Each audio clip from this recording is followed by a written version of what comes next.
Hello, everyone. Allan Mishra from Dare to be Vital. Today's topic is really important. Move now to mitigate COVID-19. Unfortunately, during 2020, we've seen an epidemic of inactivity. We've been like Homer Simpson sitting on the couch, just watching TV too much, maybe playing too many video games, and certainly eating too much.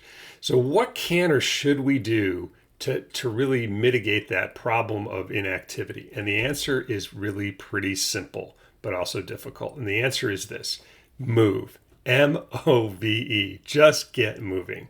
And it can take a variety of different forms. The number one specific suggestion I have is to walk. Walk outside. 15, 20, 30 minutes. Walk inside if you don't want to walk outside. Take laps around your dining room table. Go up and down any stairs you may have in your house or your apartment.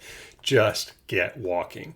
The second one is to stretch. Now, unfortunately, we've all been sitting in front of our computers in 2020, and our necks and our shoulders and our backs and our legs are all super stiff. So stretching is really important. That can take a variety of different forms: stretching your shoulders, your neck, your hamstrings, whatever it is, but get stretching. The third suggestion I have is to do some sort of strength or resistance training. Now, I only have a couple dumbbells in my house, but I've been trying to use those. Also, rubber band type of exercises can work, body weight resistive exercises, anything to get some resistance. So walk, do some sort of stretching, do some sort of resistance. And the third thing I suggest is you can put that all together by looking up all the online classes that are now available. In 2020, there's been an explosion of online exercise classes and online tools to help you move.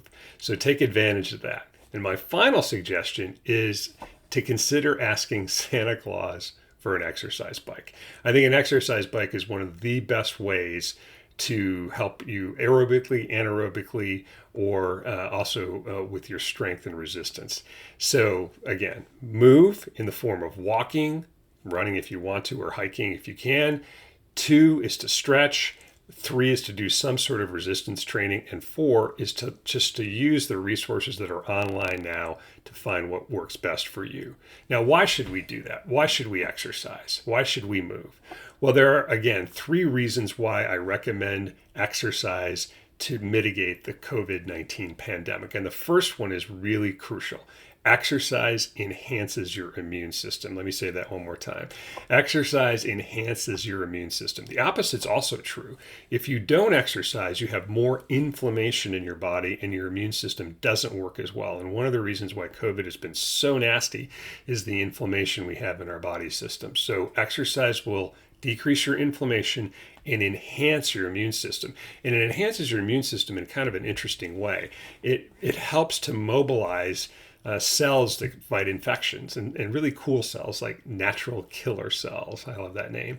Or neutrophils. And it can also, as I said, help your muscles. When you do some sort of resistance training, it can help your muscles release anti-inflammatory proteins. So the final component of why exercise can be important for your immune system is it can enhance the activity of any vaccinations that are coming down the line. Now, it's not proven obviously for COVID, but other studies have shown that exercise improves things for like the flu vaccine. The second reason why I recommend you exercise during COVID is to improve your cardiovascular, respiratory, and brain function. So it's pretty clear that if you exercise, you're going to improve your heart. If you're doing some sort of walking or hiking or running activity, that's going to improve your lungs. And importantly, it's also going to improve your brain. There's data out there that suggests that the stronger your legs are, the less risk you're going to have of dementia long-term in terms of exercise.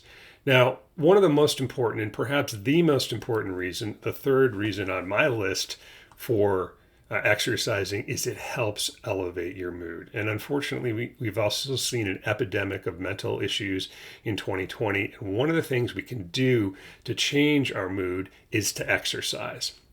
There's some interesting data just this year about how decreased exercise, at least amongst college students, has led to an increased risk of depression or anxiety.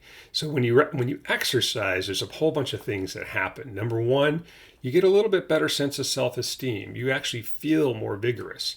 The second one is if you look at big studies of studies. These things are called meta-analyses.